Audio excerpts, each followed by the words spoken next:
Welcome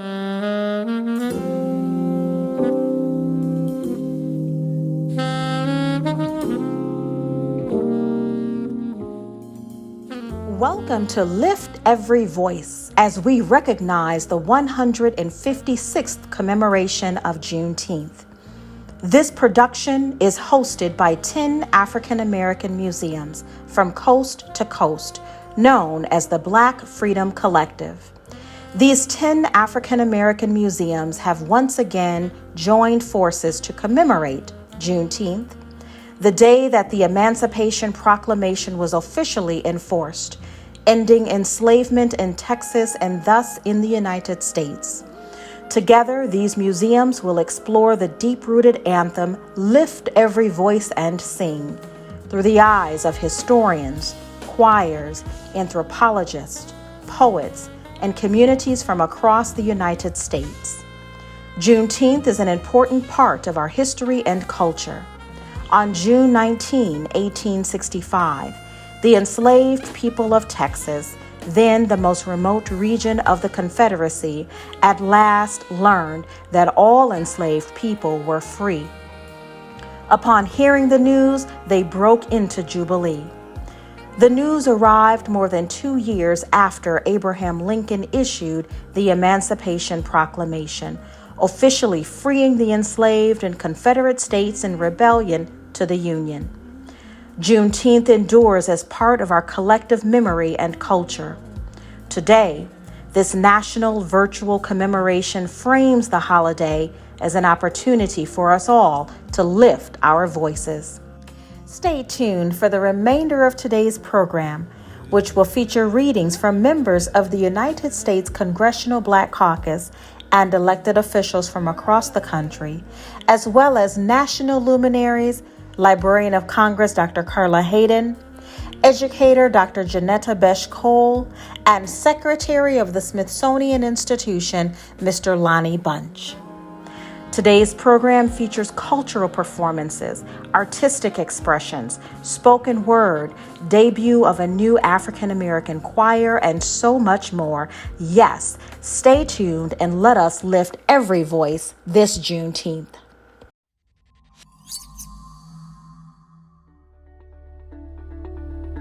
Hi, I'm Bina Elliott, head of Advancing Black Pathways for JP Morgan Chase, and we are proud sponsors of the Juneteenth celebration. It is a great time in our country to celebrate how far we've come since 1865. But it is also a time for us to acknowledge how far we have to go, which is exactly why JP Morgan Chase launched Advancing Black Pathways over 2 years ago. It was to address the systemic areas where Blacks have lagged behind other groups. That's in educational attainment, wealth creation, and inclusion in the workforce in a much broader way. We know that the work is still to be done, which is why we launched a $30 billion, and that's with a B, commitment last October to address the racial equity gap in this country. We're focused on 4 key areas: business growth and entrepreneurship, helping to grow those small businesses, improving home ownership opportunities, increasing the financial health in our Black communities, and ensuring that our workforce is inclusive and diverse. The work that we want to achieve at Advancing Black Pathways could only happen when we partner with great organizations.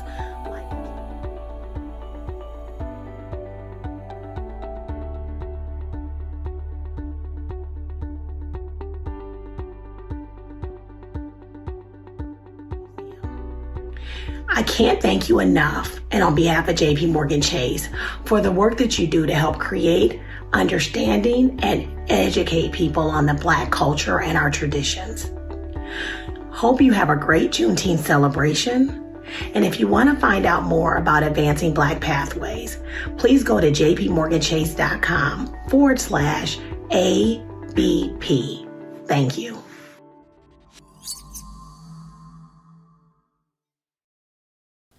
To commemorate this historical moment, the T-Mobile Foundation, in partnership with the Northwest African American Museum, will give out thousands of children's books nationwide featuring Black characters, because Black children should see themselves everywhere, and books are just the start.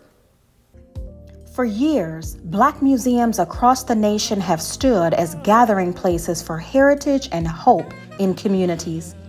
It is within Black museums that history and destiny converge. It is here that we make sense of the painful past and envision a brighter future. Let's look at liberty through song, poetry, and dance, presented by the August Wilson African American Cultural Center in Pittsburgh, Pennsylvania, followed by Charlotte, North Carolina's award-winning poet Blues, leading the viewer on a journey across the city and shares how faith has sustained African Americans in our continuing fight for freedom, presented by the Harvey Gantt Center for African American Arts and Culture in Charlotte, North Carolina, and inspired by an exhibition called Vision and Spirit. And Hope. Hope is explored today by our friends at the Northwest African American Museum, located in Seattle, Washington. They will present a multimedia performance of a classic song filled with hope. Get comfortable, you are in for a treat.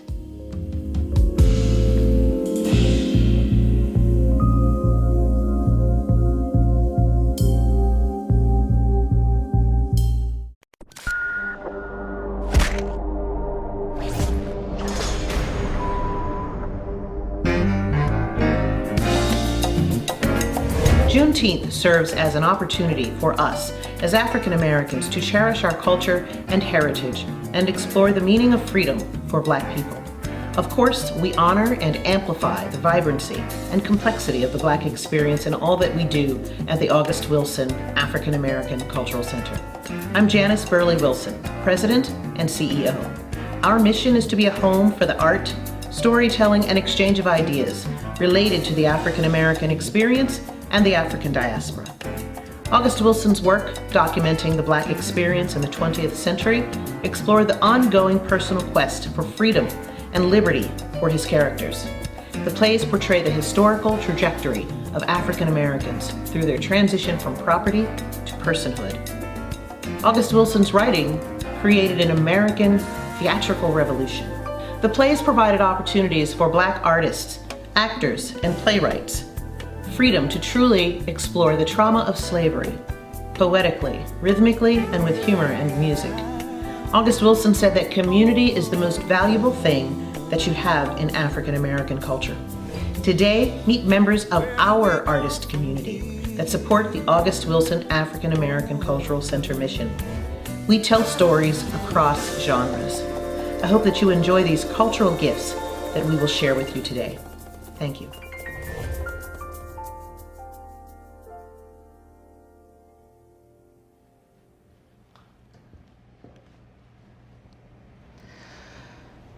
Lift every voice and sing till earth and heaven ring, ring with the harmonies of liberty.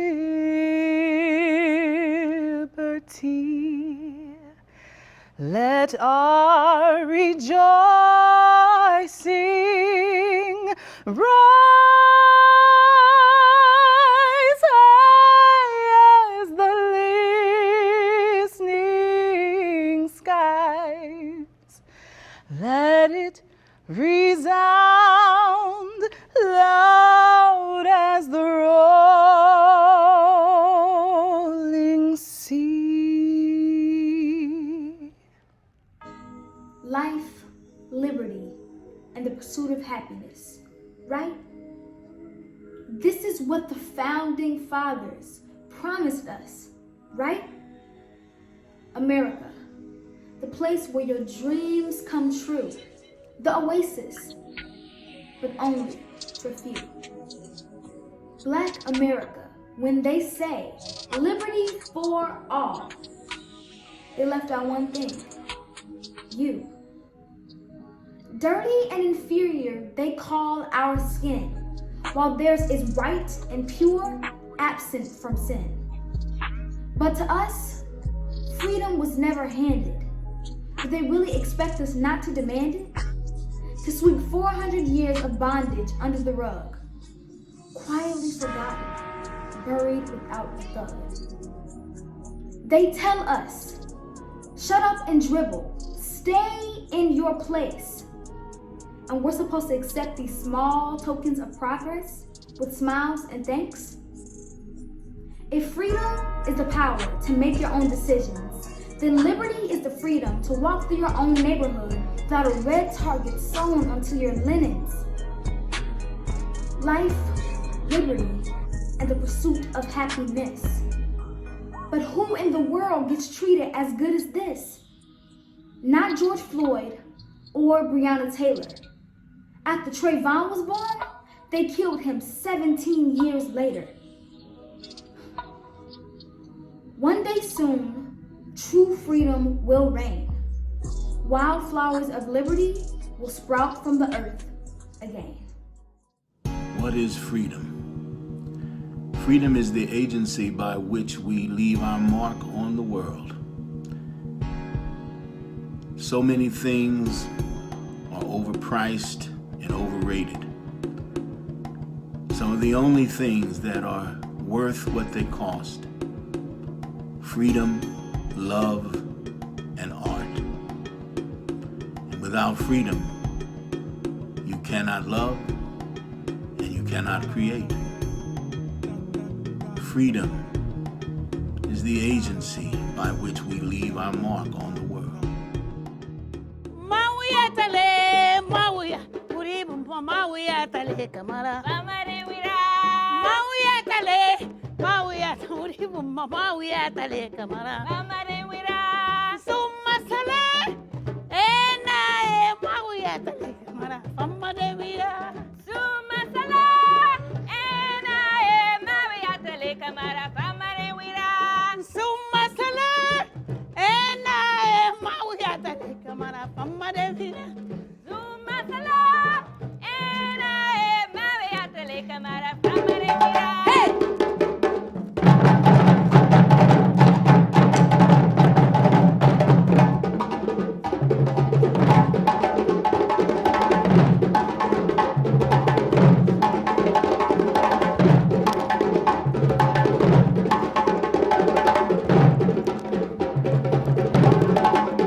Freedom is rooted underneath our tongues. A lineage of outspoken, rebel, and heathen and the like. Each colloquial saying, slaying the rights written so left over the tide like waters we rise and we rise.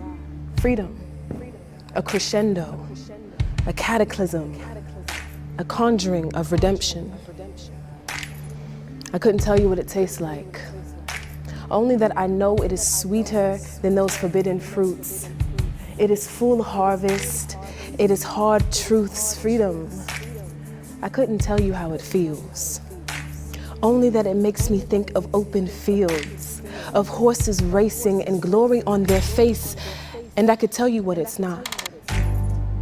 I could tell you it has nothing to do with bootstrap mentality and meritocracy, because freedom ought to be free. I could tell you it has no similar scent to that heaven-bent flavor coming from your mother's kitchen. No, it's much more subtle. It's being able to board and ride a bus with little to no scuffle.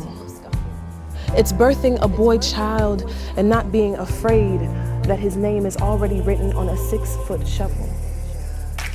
It's the right to learn your God. Understand my conjunction, it's the right to learn you are God. It's being able to sell lemonade without your happiness or innocence being forgot and robbed. It's knowing your cultural anthem and your national anthem without it being forgot. It's seeing red, white, and blue and recognizing delusion in those hues. It's seeing red, green, and black and understanding that your past provides the essence of our true facts. Freedom. It's never been so far and so right now. It's never been so induced and contracted. It's never been so contrite and able to yield to what is right. I can tell you what it's not.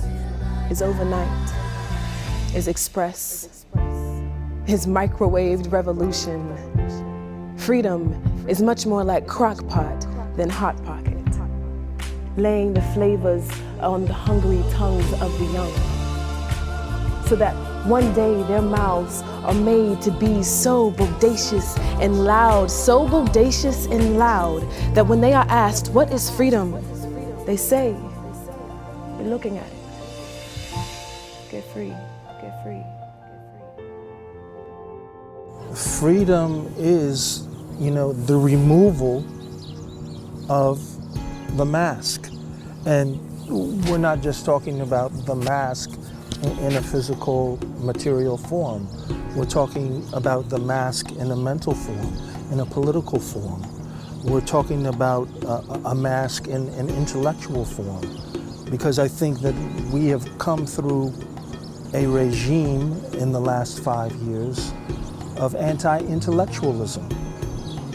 And that has affected our country, affected our nation, has affected what we aspire to. And we have to recommit ourselves to freedom.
It was on this date in 1865, 2 years after the proclamation had been signed, when word finally arrived that our ancestors had been emancipated, liberated from the bondage of the plantation, no longer obligated to be free labor for this stolen nation, finally unchained from the subjugated shackles of enslavement. Allow me to put this into some proper perspective for this situation.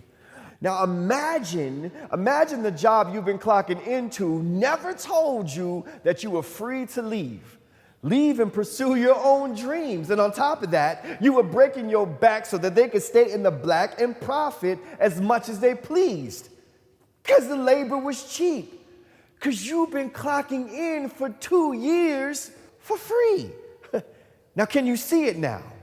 Walking behind that mule and plow, snatching up crops and cotton from the ground, never hearing that trumpet sound, telling them to put their burdens down. 2 years before freedom found them under the heat of a Texas sun. Mothers and fathers, daughters and sons, still operating under their so-called oppressors, still found themselves in tune with the field holler, hoping a freedom song would soon come. So some may call this day a jubilee, a celebration, the progress of generations moving forward since the order was read in Galveston, and here we stand, the faithful echoes of our ancestors who died, so we could be the voices for the ancestors who died on them slave ships, who suffered the chains and whips, those who were hit with water hoses, beaten, shot, and lynched, for every inch marched when injustice wouldn't budge, for the sit-ins, for never giving up our seat on the bus. We shall not be moved.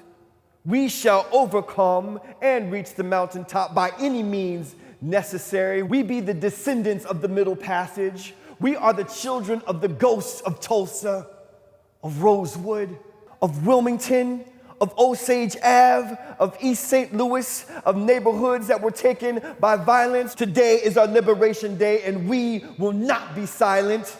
We will celebrate loudly until we all hear the trumpet sounds, and let the powers that be know that we will not wait 2 years. We demand our freedom now. Because we be the movement, a wildfire of faith and hope racing across the nation. 400 years of black reclamation from Charlotte today to 1865 Galveston.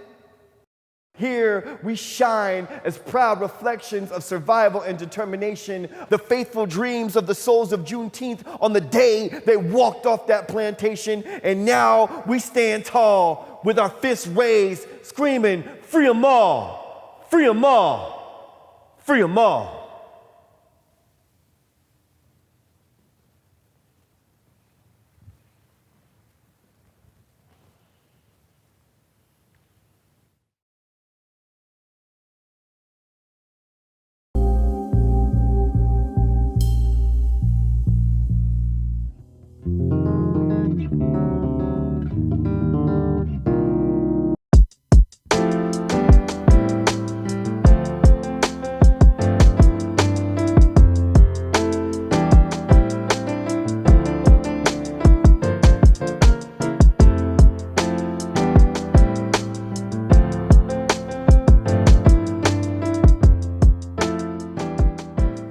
Hello, I'm Lanisha DeBartoleben, President and CEO of the Northwest African American Museum, located in Seattle's historic Central District.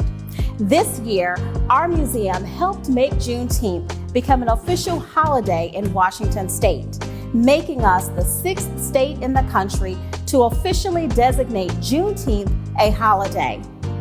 In commemoration of Juneteenth, the Northwest African American Museum is pleased to offer you a song of hope from our African American Cultural Ensemble, also known as ACE or ACE. Gospel music plays an important role in keeping Black heritage and Black ancestral stories alive generation after generation through rhythm and through rhyme. In gospel and inspirational music, there is a message both of reconciliation and compassion, as well as calls for resistance and liberation. This year, the Northwest African American Museum recently formed the African American Cultural Ensemble to meet the sorrow, fatigue, and pain of our times with hope, help, and healing. And so, without further ado, I am pleased to present the world premiere of the Northwest African American Museum's African American Cultural Ensemble as they render a song of hope.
crying, come on. Come on. And if you're tired of people dying, come on. Come on. And if you're tired of people fighting, come on. Come on. No more wars, no more lying, come on. Come on. All the people in the world, come on. Come on. Every boy, every girl, come on. Come on. And if you know that it's over when God says it's over, come on. Come on. Come on. Come on. Someday.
Liberty, faith, and hope, enduring elements of the African American experience.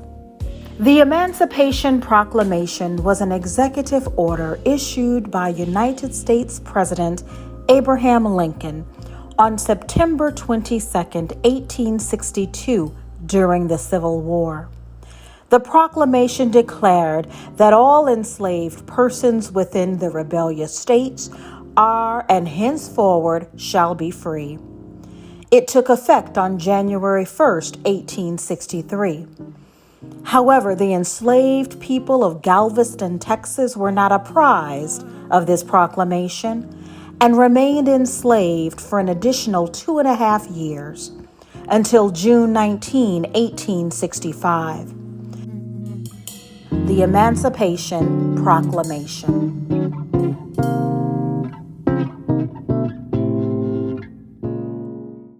By the President of the United States of America, a proclamation.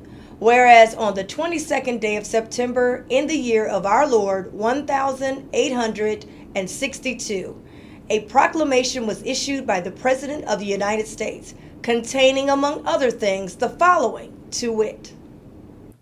That on the first day of January in the year of our Lord 1863, all persons held as slaves within any state or designated part of a state, the people whereof shall then be in rebellion against the United States, shall be then henceforward and forever free, and the executive government of the United States, including the military and naval authority thereof, will recognize and maintain the freedom of such persons, and will do no act or acts to repress such persons or any of them in any effort they may make for their actual freedom. That the executive will, on the first day of January aforesaid, by proclamation designate the states and parts of states, if any, in which the people thereof respectively shall then be in rebellion against the United States, and the fact that any state or the people thereof shall on that day be in good faith represented in the Congress of the United States by members chosen thereto, at elections wherein a majority of the qualified voters of such state shall have participated, shall in the absence of strong countervailing testimony be deemed conclusive evidence that such state and the people thereof are not then in rebellion against the United States. Now, therefore, I, Abraham Lincoln, President of the United States, by virtue of the power in me vested as Commander-in-Chief of the Army and Navy of the United States, in time of actual armed rebellion against the authority and government of the United States, and as a fit and necessary war measure for suppressing said rebellion, do on this first day of January in the year of our Lord 1863, and in accordance with my purpose to do so publicly, proclaim for the full period of 100 days, from the day first above mentioned, order and designate as the states and parts of states wherein the people thereof respectfully are this day in rebellion against the United States, the following to wit: Arkansas, Texas, Louisiana, Mississippi, Alabama, Florida, Georgia, South Carolina, North Carolina, and Virginia, in which accepted parts are for the present left precisely as if this proclamation were not issued. The power and for the purpose aforesaid, I do order and declare that all persons held as slaves within said designated states and parts of states are and henceforward shall be free, and that the executive government of the United States, including the military and naval authorities thereof, will recognize and maintain the freedom of said persons. And I hereby enjoin upon the public so declared to be free to abstain from all violence, unless in necessary self-defense. And I recommend to them that in all cases when allowed, they labor fruitfully.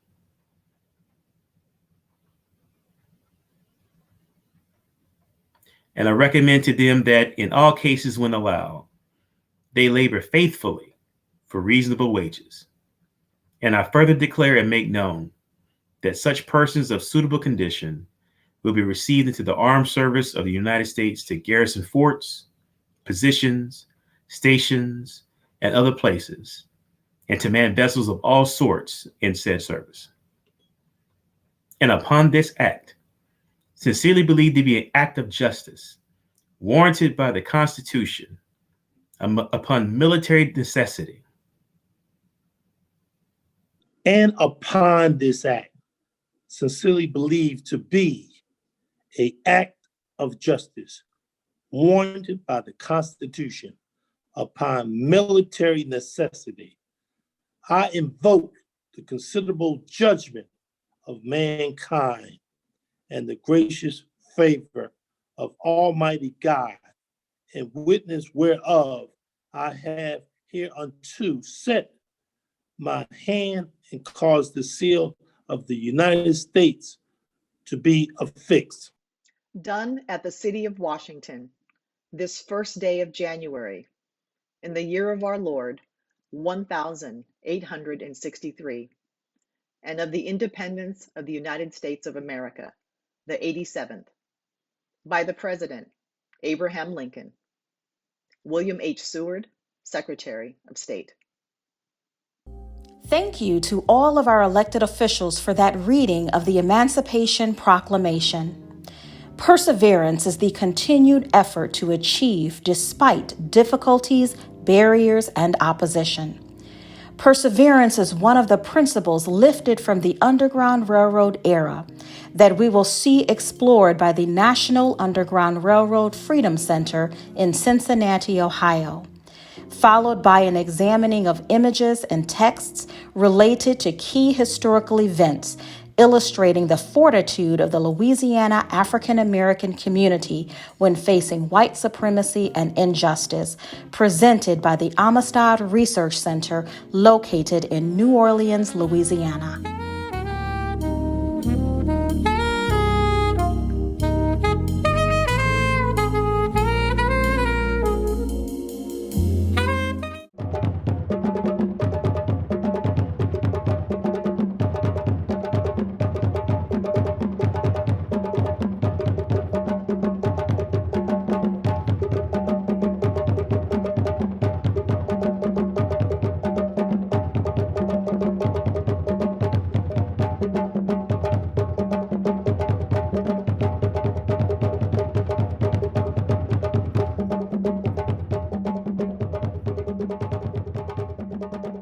This is Little Africa. It's holy ground. Thousands of people risked safety, their lives even, to get here, just to be free. Cincinnati's been celebrating Juneteenth since 1988. But for some communities, Juneteenth has been something beyond their comprehension. Juneteenth is a story tied to the National Underground Railroad Freedom Center. If it were not for communities like Little Africa, a historic moment like Juneteenth may never have occurred. Little Africa was early black settlements right here along the banks of the Ohio River. Perseverance is one of the principles lifted from the Underground Railroad era that we promote along with courage and cooperation. Little Africa, the historical grounds upon where our museum stands, embodies the triumphant spirit of perseverance. While enduring oppressive laws and violence, the families of Little Africa remained steadfast of being observers to countless freedom seekers escaping slavery. 10. It is more than just a symbol, it's a representation of greatness, perfection, and patience, overcoming anxiety and temptation to arrive at your destination. Everyone cannot give 10 because they do not have 10 to give. Dying in sin, they do not know when to live. My ambition is driven by eternity's existence, while my mind's battle with time is internally causing tension. Often I have made that 10 to me my enemy and began panicking when things do not get finished. Welcome to the mind of a man who is ignorant of limits. Other than time, there is no opposition. There is no competition. I do not compete with them because our goals are completely different. A man after God's heart trying to lead my people into freedom. I suppose this makes me similar to Moses, a former tenant of public housing tenements, but people cannot understand how I overcame that hand that was dealt to me in the land of oppressed men. It is because I have 10 within my skin. Embedded in my heart, it is more than just a trend. What does it mean? You have never seen a scene so serene. Nightmare turned into a dream, turned into a vision, turned into dedication, which led to perseverance. I guarantee you will remember me, a black-owned entity embedded in your memory, respected without penalty. Of course, I have made mistakes, but that is what makes me great. My ability to admit that I was wrong and continue without delay. Decades full of headaches, good decisions and bad breaks, but people cannot see past what I did in my past days. Rather recognize me for my temper than my tenure. Been doing this for over 10 years. Been doing 10 for a lifetime. I am him, a titan in the lion's den. Truth be told, no lying when I pick up my writing pen. As I begin building monuments, acknowledge and accept my accomplishments. More than a number, more than a statistic, I am 10.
The Amistad Research Center's legacy of fortitude is rooted in the Amistad Incident of 1839, in which 53 Africans were abducted and sold in violation of international law.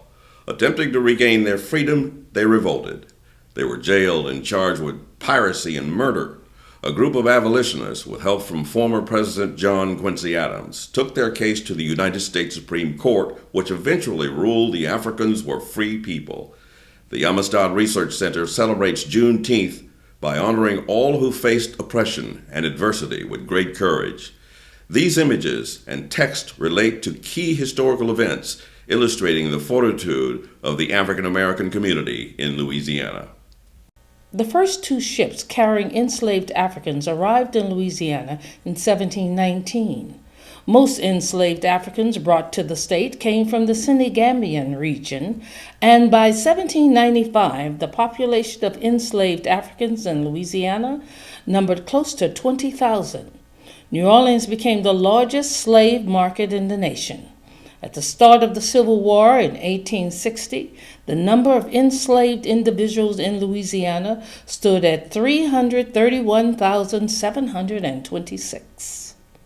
Those who found themselves as the enslaved did not always actively accept their condition of servitude. It is estimated that there were over 250 slave uprisings in the antebellum South. The largest of these was the Revolt of 1811, when 200 to 500 individuals armed themselves in a violent rebellion, marching from plantation to plantation, beginning from what is now known as Laplace, Louisiana, to New Orleans. Reconstruction brought both gains and losses to the African American. The institution of restrictive laws was in force. Black codes, as they were called, governed and limited liberties granted to the newly freed enslaved, as well as gaining seats in the American government. In less than a decade, more than 200 African American lawmakers were elected and served during Reconstruction. This gave rise to retaliatory forces attempting to reverse these gains.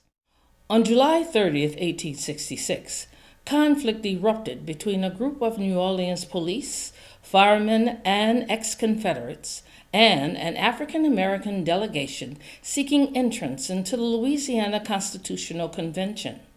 A mob surrounded the building and rushed in and attacked the delegates. Conflict spread into the streets, and over 270 people were killed or wounded, many of them African Americans. That incident galvanized national opposition to the moderate Reconstruction policies of President Andrew Johnson. Republican victories in Congress led to the Reconstruction Acts of 1867, which called for new constitutional conventions. In September of that year, 49 white and 49 black delegates attended the Louisiana Convention and ratified a new state constitution in March 1868. This Bill of Rights was the first in Louisiana to establish integrated public schools and eradicate the state's black codes. Though Oscar J. Donne was born into slavery and later freed, Donne became the first elected black lieutenant governor of a U.S. state, serving from 1868 to 1871. Born free in Georgia in 1837, Pinckney Benton Stewart Pinchback was elected to the Louisiana State Senate in 1868 and became acting lieutenant governor following the death of Oscar J. Donne. He then served as interim governor of Louisiana, becoming the first African American to serve as a U.S. governor. Tension between white Democrats and the Republican federal government led to disruptive conflicts throughout the state. In 1873, an all-African American militia seized the Grant Parish Courthouse, fearing a Democratic takeover. A mob of over 150 white men, most members of the Ku Klux Klan and the White Citizen League, surrounded the courthouse, demanding their surrender, and over 75 African American men were shot on sight and hanged. The Colfax Massacre is considered the single bloodiest incident of racial violence recorded during the Reconstruction era. A few graduates of Strait University formed the Comité des Citoyens, Citizens Committee, a civil rights group dedicated to fighting the unjust treatment of freedmen, the Black Codes, and the Separate Car Act of 1890, which forbade African Americans to ride in white-only cars. On June 7, 1892, one of its most prominent members, Homer Plessy, a fair-skinned man of Haitian and French descent, purchased a first-class ticket and boarded an East Louisiana railroad car reserved for white only. Plessy's action was a part of a coordinated effort by the Comité des Citoyens to challenge Jim Crow laws of the South. In the following article, the editor of The Crusader, a Black daily publication, comments on the irony of the Black Codes and the U.S. Constitution. To be or not to be. Among the many schemes devised by the Southern statesmen to divide the races, none is so audacious and so insulting as the one which provides separate cars for black and white people on the railroads running through the state. It is a slap in the face of every member of the black race, whether he has the full measure or only 1/8 of that blood. It goes on to say, we are American citizens, and it is our duty to defend our constitutional rights against the encroachments and attacks of prejudice. Sounds familiar?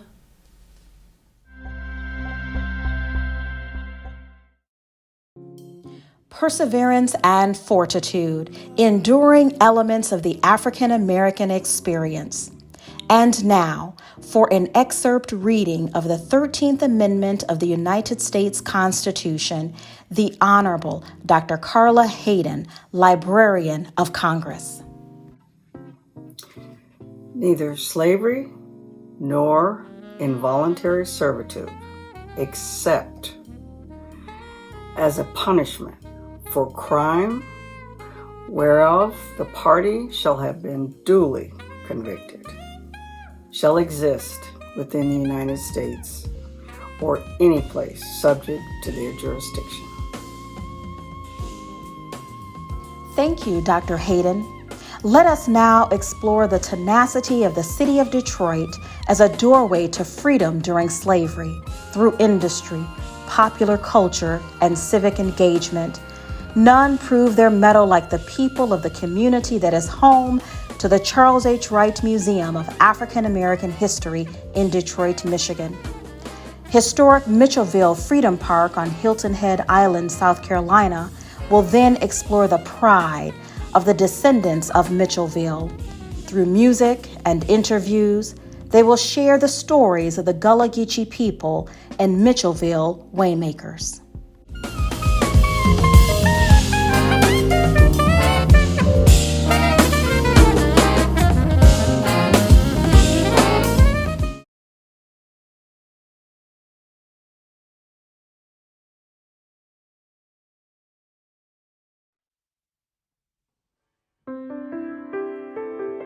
We were 1 in 5 million, migrating toward the north to find work for opportunity. Fathers, grandmothers, 140 trains arriving daily, a place known as an underground railroad stop, across the water from another country. Our birth, our starting line, our journey constantly evolving. We were born moving, we were born free, breaking rocks and racial barriers, leaving a pathway for the ones who come after us. My father came from Madison, Alabama. Some left Mississippi or Georgia, traveling somewhere people with faith in their stride, pride in the tilt of a hat. Sometimes you must move with great intention, with force, with tears, fiercely into the unknown in order to survive. Dream chasers built Detroit, our great city of possibility. We are the children of the Up South movement. We are the bold aortas, those left ventricles, gear shifts, pulmonary arteries are pistons, transporting blood from the right ventricle. You must search for breath under the hood, inside our chest. Those arteries are connecting rods, carrying blood from the heart, the gas that fuels our machines, that drops off the most important little people in the world to elementary schools at 8 a.m. every morning. Imagine the body of our cars as a body of a people, painted with thousands of extraordinary colors. Mufflers as lungs, pushing in and breathing out the beauty of innovation, the complexity of history, the necessity of technology, and the simplicity of that road trip you've been dreaming about. Our bones in a slimming line of interchangeable parts. Our legs fought against segregation. Our arms reached for jobs at Ford Motor Company in 1919. A metropolis of ideas. Our minds, the workstations of the future. How we get there and who we bring along for the ride will be the marker for how history defines us. Everyone can't fit in the passenger seat. Some of our families are larger than a sport utility vehicle. Our aunties need a ride to work. We've adopted a few children who must stand in the cold to take the bus or walk to school in the cold winters of America. Humanity is not just oil, it is blood. It is the Amazon thrust of traveling, stories, beating, speeding at 200 revolutions per minute. We the economy of black gold survivors. A highway of stars shine bright as our rims. An expressway, motor city of tomorrow could include making room for bikes and carpool lanes on an express train that can get citizens across our glove with ease. We are the hope and the heartbreak, a fast car with no brakes. We are the old school Cutlass, the Cadillac, the Focus. We are the prom date and the first kiss. We are our ancestors' wildest wish. We were born moving, we were born free.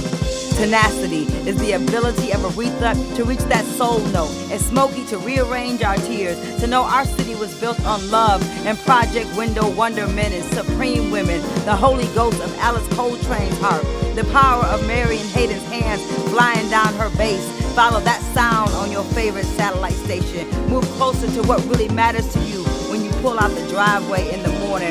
Press down on the pedal, put the top down, expand your ideas past 7 Mile, put the joy back in Joy Road. My Detroit block that included libraries and schools in walking distance. Our global city created the first highway. There's no reason we can't create a safer way for our families to travel on top of them. Who else to design the transportation of the future than the most resilient workers on the planet? The rewiring of humanity needs humans, requires delicate components that connect people with luxury and dreams, the way immigrants and migrations and sweat created our automobile empires. Detroit is the starting line of the world's imagination, but it's not about how you start the race or the sacrifices you made to build your life in peace. It's how you found a way to push victoriously to the finish line, and while crossing over that white line, you consider the value of a speech about a mountaintop, an engine as in heart, freedom as a birthright, like breath, like water, like resilience, like struggle, like survival. We are the tenacious backbone of the movement, and we only get to our excellent future when every piece is moving together.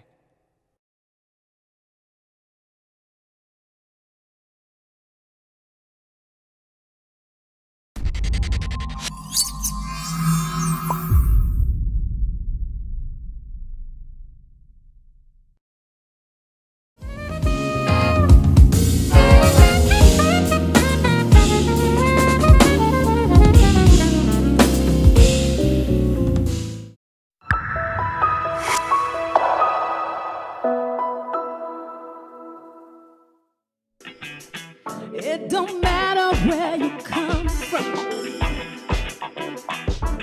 You got to get with this one.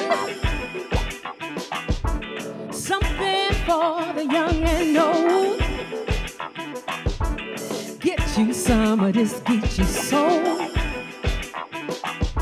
Get ready. The Union Army discovered that Hilton Head Island was a great central and strategic location between Charleston, Beaufort, and Savannah. Since those cities were military strongholds and crucial resupply areas for the Confederate Army, it was the perfect place for the Union Army's headquarters of the South, as well as a place to launch military campaigns. From Hilton Head, operations in several daring missions were launched, some of which involved historic figures like Harriet Tubman and Robert Smalls.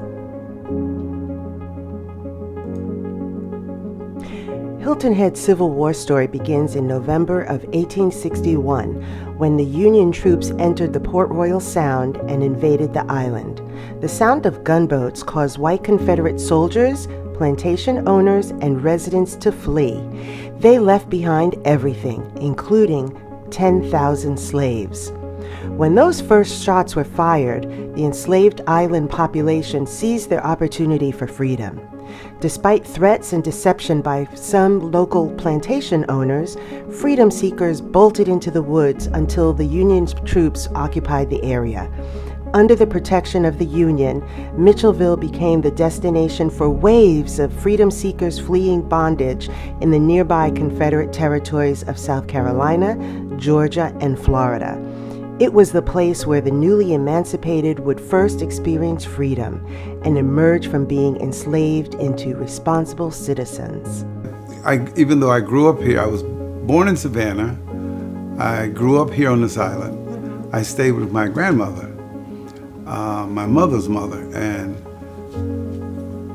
she was a descendant of Richard White. Sometimes in life, big things begin with the simplest of words or the slightest gesture. The story of Mitchellville is just that, a radical idea during a time in our nation's history when the Union forces were trying to win the Civil War, as well as figure out how to deal with a large population of newly freed blacks who were dispersed throughout the South. The town of Mitchellville began in 1862, when General Ormsby Mitchell, a former attorney and professor, assumed command of the X-Corps and the Department of the South. Good colored people, you have a great work to do, and you're in a position of responsibility. This experiment is to give you freedom, position, homes, your families, property, your own soil. It seems to me a better time is coming. A better day is dawning. With these words, Union General Ormsby Mitchell proclaimed that the land of the people of Mitchellville, South Carolina, had once toiled under the chains of slavery, was now their own. When General Mitchell issued the military order freeing the slaves on Hilton Head and nearby Sea Islands, he also provided them with land large enough for a town. Each family was given a plot to grow crops and encouraged to organize their own town, where they were able to buy land, vote, and farm for wages. The fully functioning town created an organizational structure with its own elected officials, taxes and retail stores, and compulsory education for children aged 6 to 15, something that had been denied to them as slaves. Their success is especially impressive because the newly freed represented a fusion of various African languages and cultures that are collectively known as Gullah or Geechee.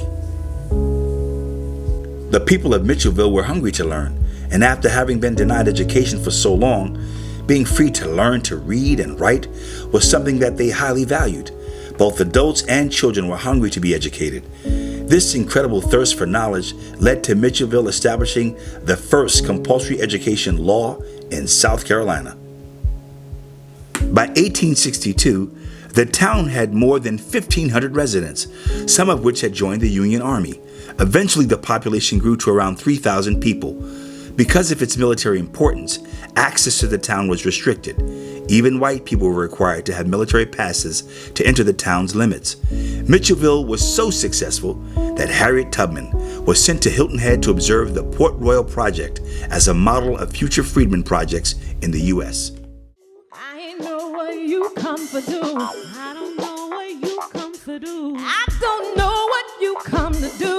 I don't know what you come Hey, I don't know what you come to do. I don't know what you come to do. But I come to clap my hands. I come to do my dance.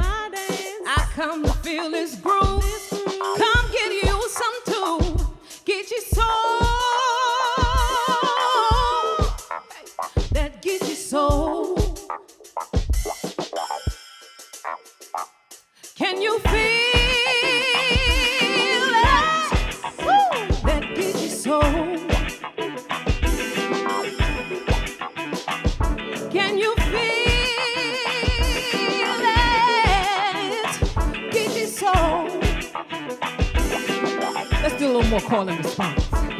When I say Geechee, you say soul. Geechee, soul, Geechee. When I say Geechee, you say soul. Geechee, soul. Geechee, Geechee, Geechee, soul. Geechee, Geechee, soul, soul. Geechee, Geechee, Geechee, Geechee, soul, soul, soul, soul. Can you feel that Geechee soul? Can you feel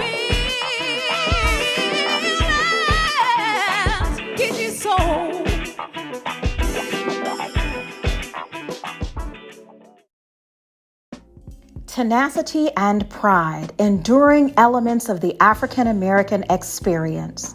And now, for an excerpt reading of the 14th Amendment of the United States Constitution, notable educator, author, and icon, Dr. Janetta Besh Cole. All persons born or naturalized in the United States and subject to the jurisdiction thereof are citizens of the United States and of the state wherein they reside.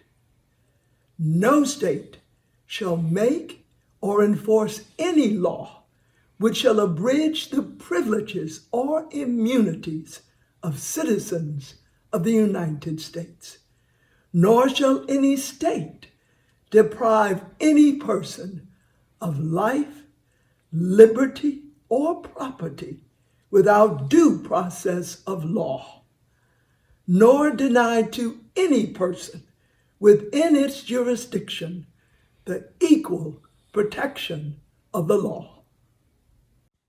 Thank you, Dr. Cole. The National Civil Rights Museum of Memphis, Tennessee will educate you on the meaning of Juneteenth and creative ways to celebrate the joy of the holiday. We are then headed west to explore resiliency pre and during the COVID-19 era in America. We will explore the continued fight for our freedom in the face of injustice presented by the California African American Museum located in Los Angeles, California.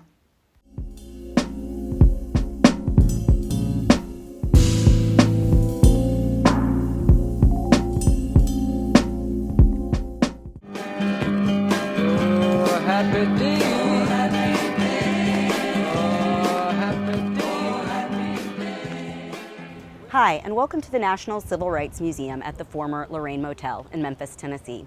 I'm Dory Lerner, K-12 museum educator. I'm here to celebrate with you and honor Juneteenth.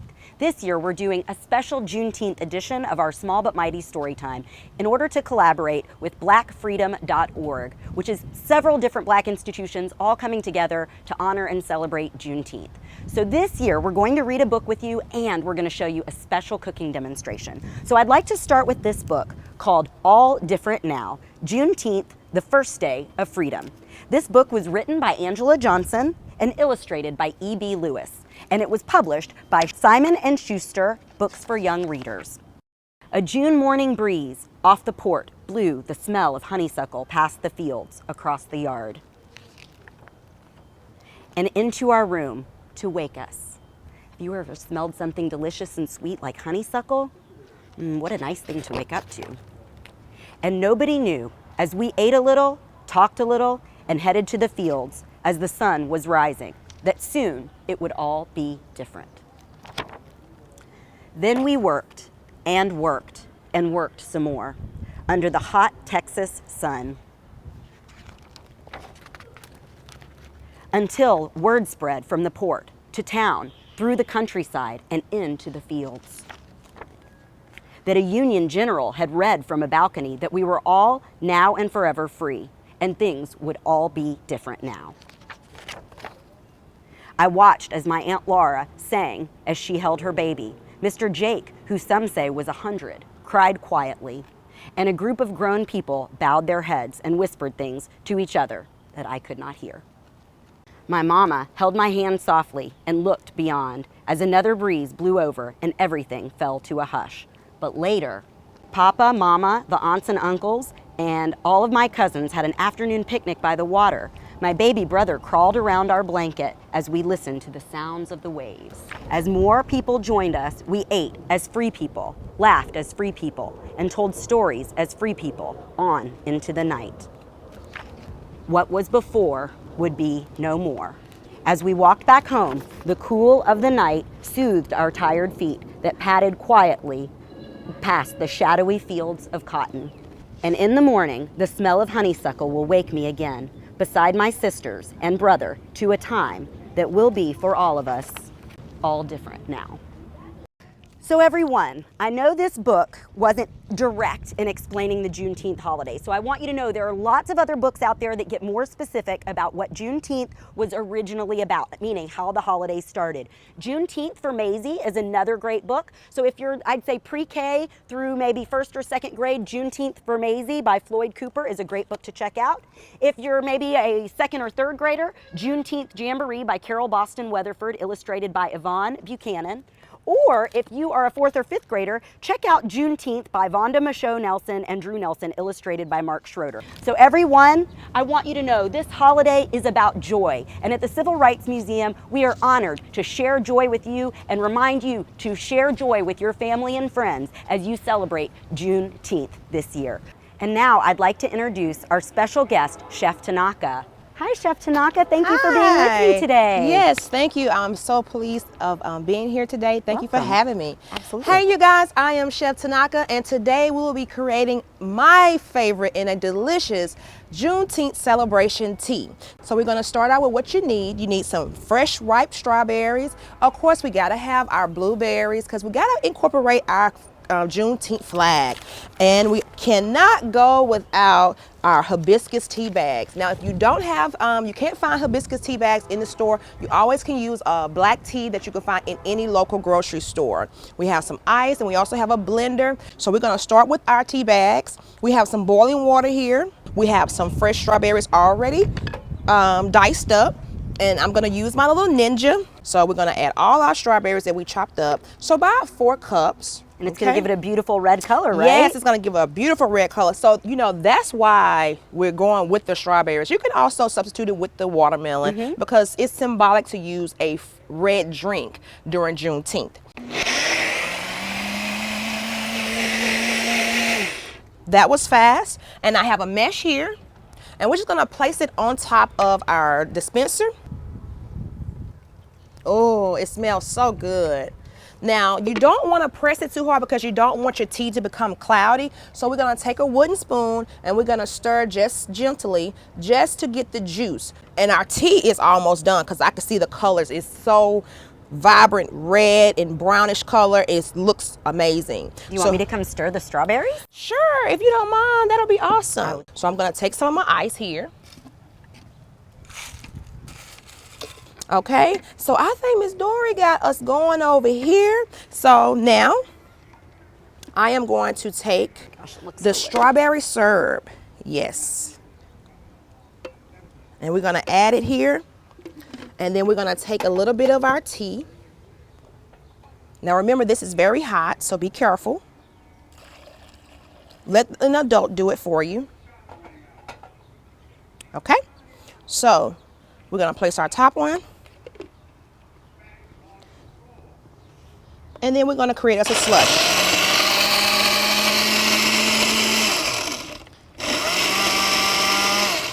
Now, if it's not thick enough, you always can add some more ice.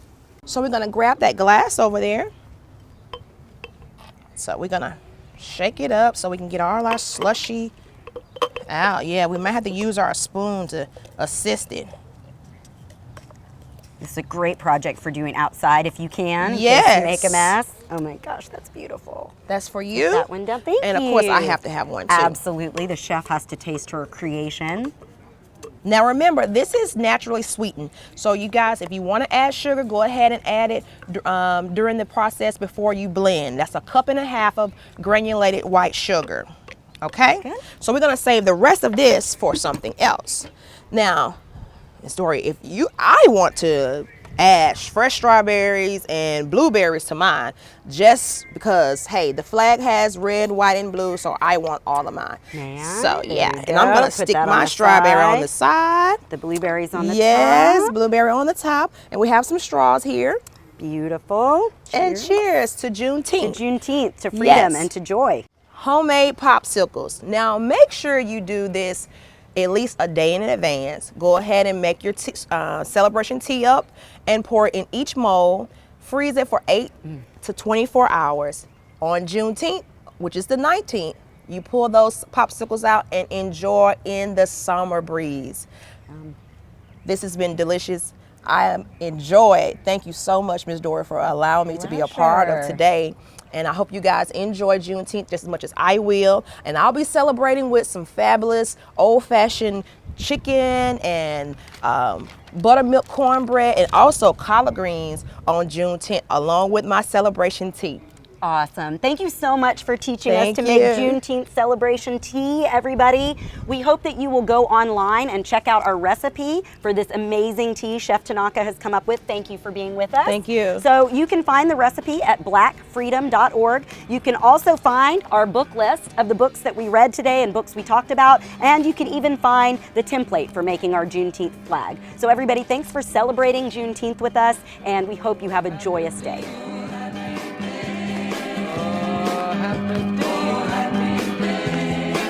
When Jesus walked, when Jesus walked, oh, when he walked.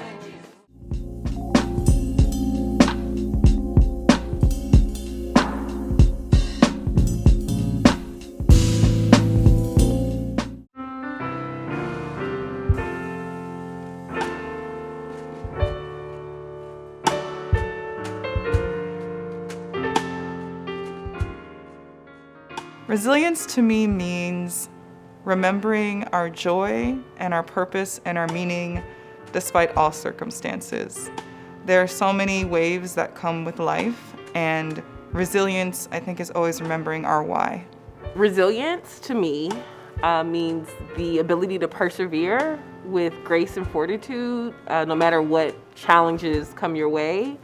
We've had a ton of challenges in the last year, so we've needed a ton of resilience.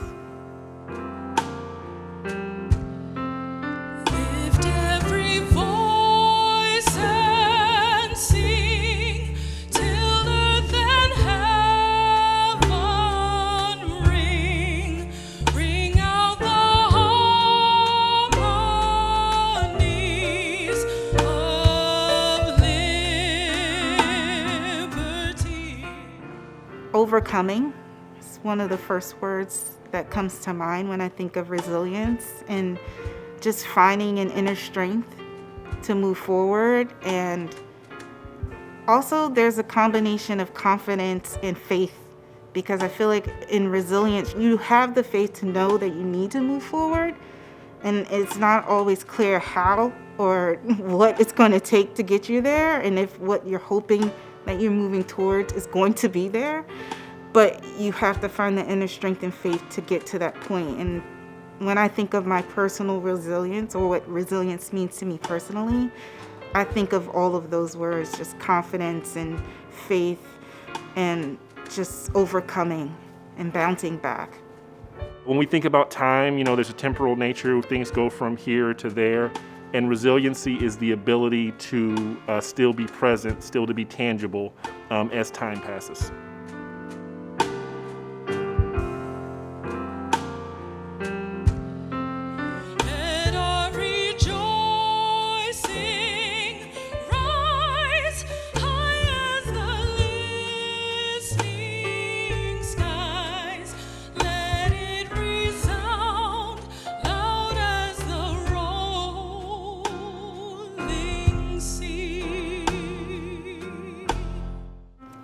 Resilience means to me getting through tough times, making it to the other end, just kind of staying the course until you get to a right space. Resilience to me means to continue to fight despite.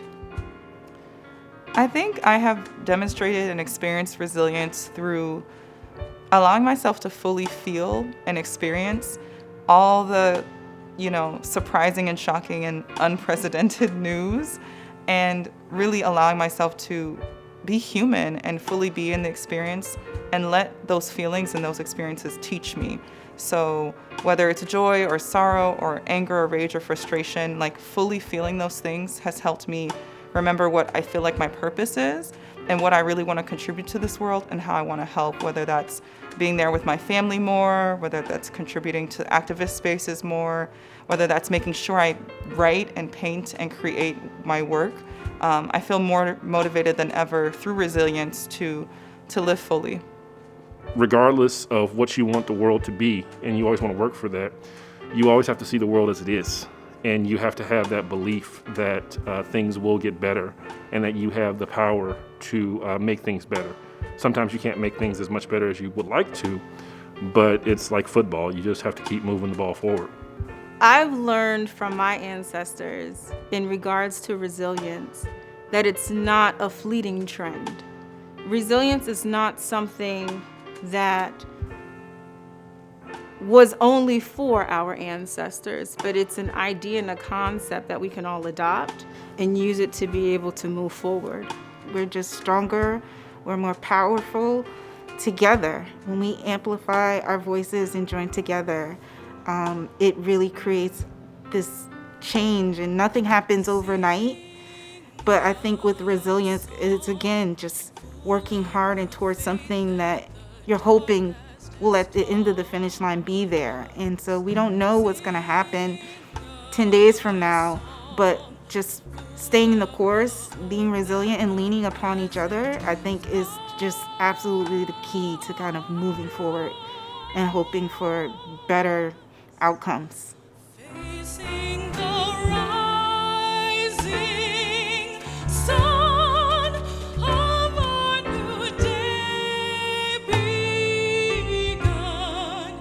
Let us march on till victory is won.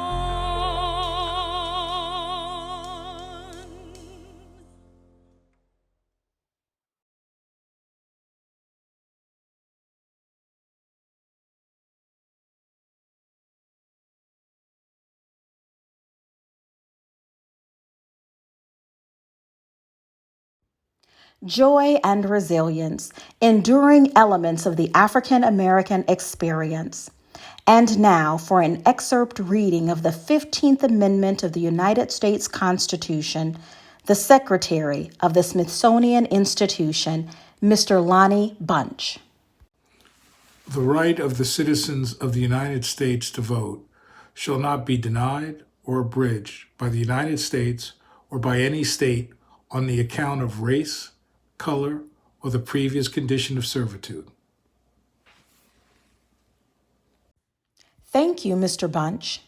Through a presentation from our friends at the America's Black Holocaust Museum, located in Milwaukee, Wisconsin, we will explore victory and the history of Juneteenth Day in the city of Milwaukee, highlighting the city's ongoing commitment to recognizing this critical moment in our collective narrative.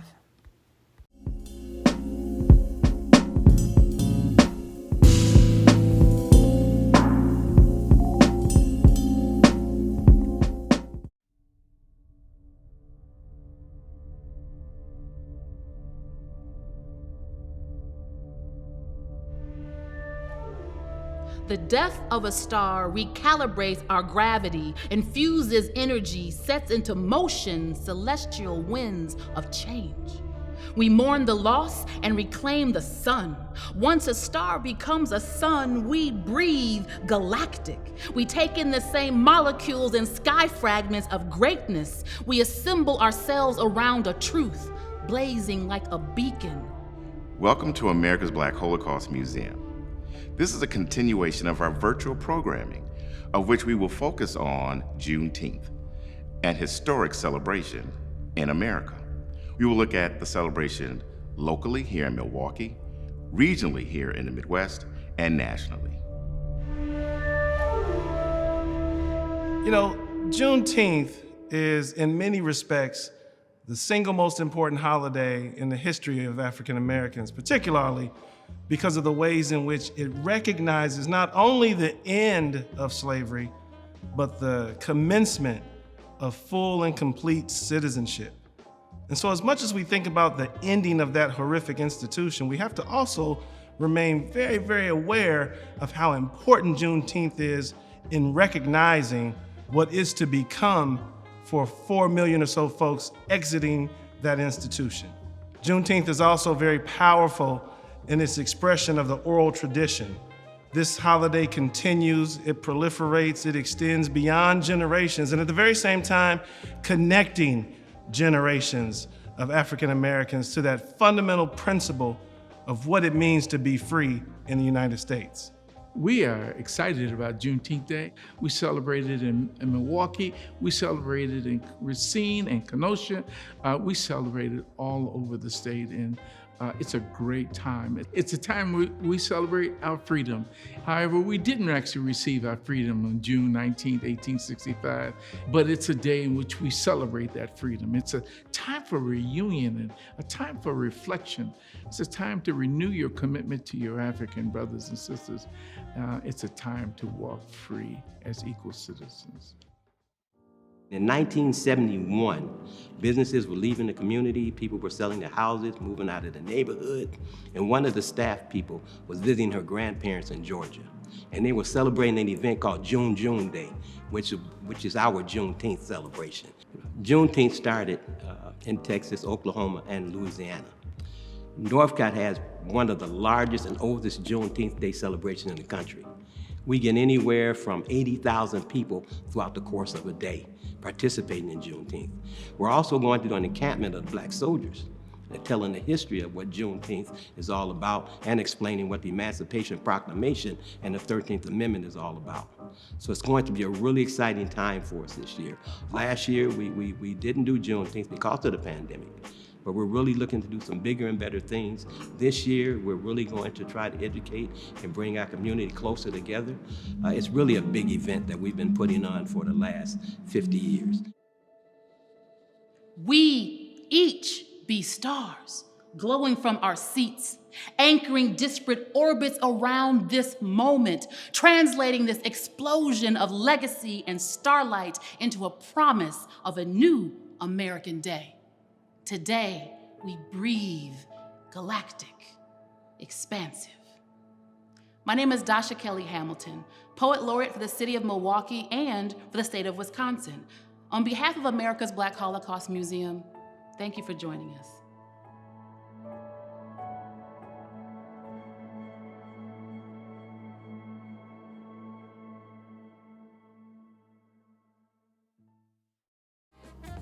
Victory, an enduring element of the African American experience.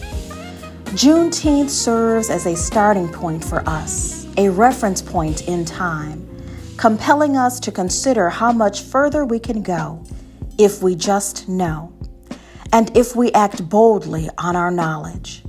Juneteenth reminds us to be aware, to boldly challenge unfulfilled promises. Recognizing Juneteenth serves an important role in acknowledging the promise of freedom afforded by the end of slavery and the more equitable future for which we continue to strive. Thank you for tuning into this year's Black Freedom Collective National Virtual Juneteenth Commemoration. Keep lifting your voice.